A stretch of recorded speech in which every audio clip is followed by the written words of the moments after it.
नमस्कार दोस्तों, मैं हूं दीपक वशिष्ठ और आप देख रहे हैं इतिहास क्लासेस यूट्यूब चैनल।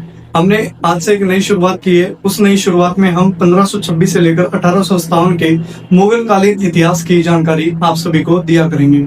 उसमें क्या रहेगा, सबसे पहले हम अगर बात करें किस टॉपिक की कि कौन सा कराया जाएगा, उसमें से सबसे पहले हमारा टॉपिक देखने को मिलेगा मुगल जो बादशाह रहे हैं या फिर मुगल सम्राट जो रहे हैं उन सभी की वंशावली आपको बताई जाएगी कि बाबर आया, बाबर के बाद कौन आया और 1857 जो समय आया उसमें कौन शासक रहा था।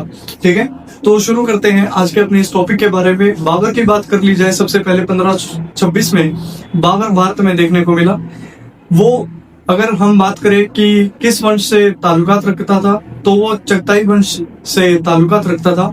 उसमें तैमूरियन जीन्स बताए जाते हैं। क्यों? क्योंकि उसका जो पिता था वो तैमूर वंश से ही माना जाता है और उनका वंश का नाम क्या बताया जाता है? चगताई। ठीक है, उमर शेख मिर्जा इसके पिता का नाम है। माता का नाम जो है कुतलुगा निगार खानम बताया जाता है। बाबर का पूरा नाम जहीरुद्दीन मोहम्मद बाबर है और पत्नी महामंगा इसकी बताई जाती है, जो कि पहली पत्नी थी जिससे हुमायूं का जन्म हुआ था। ठीक है, बाबर के 4 पुत्र बताए जाते हैं, लेकिन काम किसने संभाला? हुमायूं ने। अगली बात करते हैं हम हुमायूं की। हुमायूं के बारे में अगर जानकारी दी जाए आपको, तो पिता बाबर है और माता कौन है? महामंगा। इसका बेटा अकबर जो गद्दी संभालता है मुगल बादशाह की, इसमें अकबर का पूरा नाम है जलालुद्दीन मोहम्मद अकबर। माता हमीदा बानो बेगम और इसकी कितनी पत्नियां हैं? 3। ठीक है, उन सभी के बारे में भी पूर्ण रूप से चर्चा की जाएगी। पहले आप सभी को मुगल एम्पायर की हिस्ट्री के बारे में बता देता हूँ कि किसके बाद कौन राजा बना था या कौन शासक बना था। ठीक है, फिर हम बात करते हैं अकबर के बाद जहांगीर की। जहांगीर नूरुद्दीन मोहम्मद जहांगीर इसका नाम बताया जाता है। अरका बाई जिसको मसीम उजमानी नाम दिया गया था, ये कौन है? ये उसकी माँ है। ठीक है, अरका बाई। फिर हम बात करते हैं, इसके 2 बेटे देखने को मिलते हैं। खुसरो जिसको दावर बख्श के नाम से भी जाना जाता है और दूसरा कौन है? खुर्रम। ठीक है, खुर्रम के 4 बेटे बताए जाते हैं। दारा शिको, औरंगजेब, शाह सुजा और चौथा कौन है? मुराद बख्श। ठीक है, इन चारों में से जो शासन को संभालता है वो है औरंगजेब। औरंगजेब के बाद इसके जो बेटे आते हैं वो हमें 4 देखने को मिलते हैं। सबसे पहले हम बात करते हैं आजम शाह की। आजम शाह के बाद बहादुर शाह फर्स्ट जिसको मुअज्जम नाम से भी जाना जाता है। तीसरे नंबर पे है मोहम्मद अकबर और चौथे नंबर पे है काम बख्श। ठीक है, इन चारों में से जो शासन को संभालने का काम करता है वो है बहादुर शाह प्रथम। फिर बात करते हैं बहादुर शाह प्रथम की। इसके कितने बेटे हुए? 1, 2, 3 और 4। ठीक है, इसके भी 4 बेटे देखने को मिलते हैं।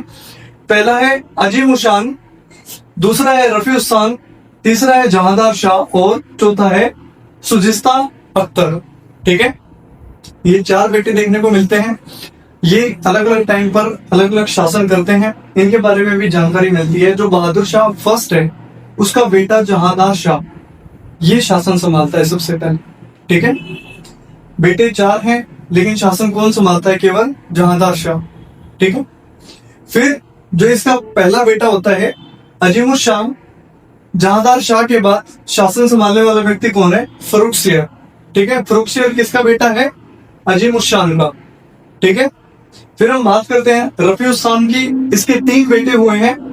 3 बेटों में से 2 ने राज किया है और तीसरे ने अपना ऐसे ही जीवन निकाल दिया। तो इसके बारे में अगर हम जानकारी प्राप्त करें तो रफीउस्सान के 2 बेटे शाहजहां सेकंड जिसको रफीउद्दौला के नाम से भी जाना जाता है और दूसरा रफीउद्दर्जा। ठीक है, ये दोनों क्या करते हैं? ये शासन करते हैं। किसके बाद? फर्रुखसियर के बाद रफीउद्दर्जा क्या करता है? शासन करता है। इसके बाद शाहजहां सेकंड शासन करता है। फिर हम बात करते हैं किसकी? मोहम्मद इब्राहिम की। ये सामान्य जीवन जीकर निकल जाता है। ठीक है, हमने 11 तक बात कर ली है। 11 के बाद 12वां नंबर जिसका आएगा वो है सुजिस्ता अख्तर के बेटे मोहम्मद शाह का। ठीक है, ये है कौन व्यक्ति? जिसको मोहम्मद शाह रंगीला के नाम से जाना जाता है, वो कौन है? मोहम्मद शाह, जिसको रोशन अख्तर के नाम से भी जाना जाता है। फिर 13वें नंबर पे जो शासन करने वाला व्यक्ति है वो है अहमद शाह बहादुर। 13वें नंबर पर कौन आया? अहमद शाह बहादुर। और ये बेटा किसका है? सुजिस्ता अख्तर का। ठीक है, सुजिस्ता अख्तर का बाप कौन है? बहादुर शाह फर्स्ट। ठीक है, फिर हम बात करते हैं, जब 13 तक हमने बात कर ली, तो 14वें नंबर पे भी कोई होगा। जहांदार शाह की वंशावली आगे चलती है और वो मजबूत हो जाते हैं। ठीक है, जहांदार शाह का बेटा होता है। टोटल 4 बेटे हैं, चारों राज करते हैं। पहला आलमगीर सेकंड, ये चौथा जो है शासक माना जाता है मुगल काल का, 14वां शासक माना जाता है। शाह आलम सेकंड, जिसको अली गौहर के नाम से जाना जाता है, ये 15वां शासक माना जाता है। और फिर 16वां अकबर शाह सेकंड, जिसको नाम क्या दिया गया है? मिर्जा अकबर। ठीक है, ये शासन करता है। और आखिरी जो शासन हमें देखने को मिलता है वो है कौन? बहादुर शाह जफर सेकंड। और ये रंगून में इसका निधन हो जाता है। ये रंगून जेल भेज दिया जाता है अंग्रेजों के द्वारा और सत्ता का हस्तांतरण हो जाता है मुगल से किनकी तरफ? अंग्रेजों की तरफ। ठीक है, तो ये जो हमारा आज का टॉपिक था वो मुगल एम्पायर का, अगर हम कहीं एक वृत्त था जिसमें हमें ये देखने को मिलता है कि सबसे पहले मुगल्स में कौन था और सबसे आखिरी मुगल कौन था। कल से जो हमारी क्लास रहेगी वो इनके बारे में विस्तृत रूप से रहेगी। सबसे पहले हम बाबर की बात करेंगे। बाबर के बाद जितने भी वंशावली है, जितने भी युद्ध है, जितनी भी संधियां हैं, हर एक चीज को इसमें गिनकर चला जाएगा। तो दोस्तों, मिलते हैं अगली वीडियो में। तब तक के लिए नमस्कार। वीडियो को ज्यादा से ज्यादा शेयर कीजिए, लाइक कीजिए और चैनल को सब्सक्राइब कीजिए।